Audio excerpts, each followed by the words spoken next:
Yes, I was wrong about Starfield, and I'm gonna have to take that L. To be honest with you, it wasn't until I liked it when it first. I liked Starfield when it first came out. Although it was met with a lot of mixed reviews. I remember one of the complaints being that it followed a tired formula of old Bethesda game design. Me personally, I've never played a Bethesda game before, so this would be my first time. I definitely would be coming into this with fresh eyes and open mind. I was under the impression that the mixed reviews were just a result of reviewers playing this game, and it is a massive game.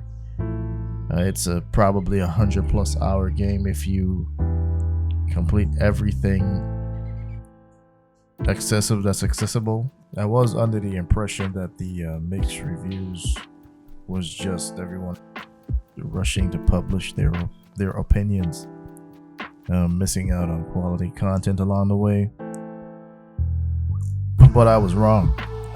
It wasn't until I started playing Cyberpunk 2077 Phantom Liberty and revisiting Starfield occasionally that its flaws really started to stick out. That's when I thought that this game is starting to feel a bit bland, repetitive, like something I've played before and didn't enjoy.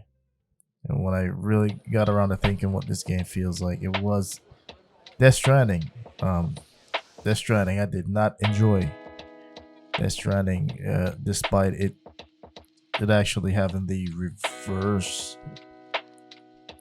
well, not reverse, but similar polarizing game scores. Like both games, I've tried to enjoy both games, and there's so many things that prevent these two titles from being solid or enjoyable games to me. Or how are these two similar? They suffer from number one, a lackluster story. Number two, repetitive fetch quest tasks. Number three, complicated UI and complicated and bloated customization systems. And number four, taking a simple gameplay mechanic such as walking and forcing you to apply a strategy to it by adding a balance factor, oxygen factor, weight factor. That is a fun factor killer.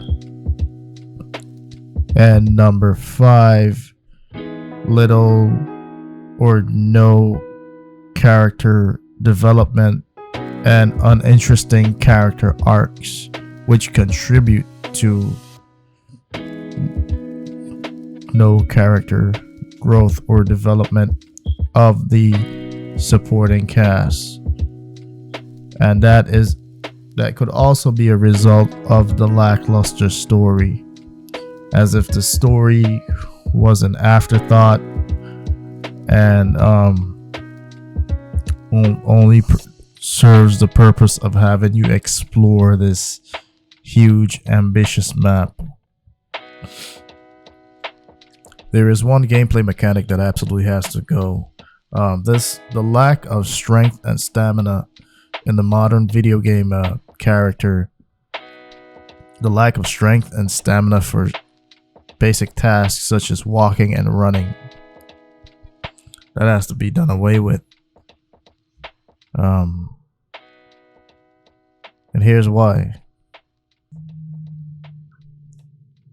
It is so unnecessary. Just and it kills gameplay. Just imagine you have insert any game, Mario, Resident Evil, Silent Hill, whatever you want to insert, and just to walk from point A to point B, you are, instead of being able to run through levels, you are giving a thirsty system, a thirsty bar that builds up until it redlines, and then you have to slow down and find a glass of water or you know, something that negates that bar. That interrupts the gameplay. It interrupts the fun. It just is totally unnecessary. And finally, one of the biggest flaws about Starfield will be that like Death Stranding, you go long stretches without action, combat, or main quest related content. That way, so while playing it, boredom starts to set in, and these two games actually are uniquely alike in that, because of the reasons I just stated, the longer you play it, you'll find out that they're just not that fun. So being that September was a AAA heavy release titled month, you're just gonna find so much other things that's better to play.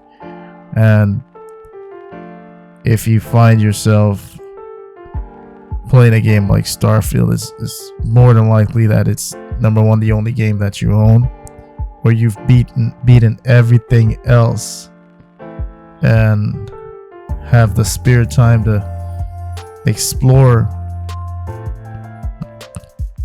this title. But other than that, your time's best spent not only playing something else, but doing something else. That's my rant about Starfield.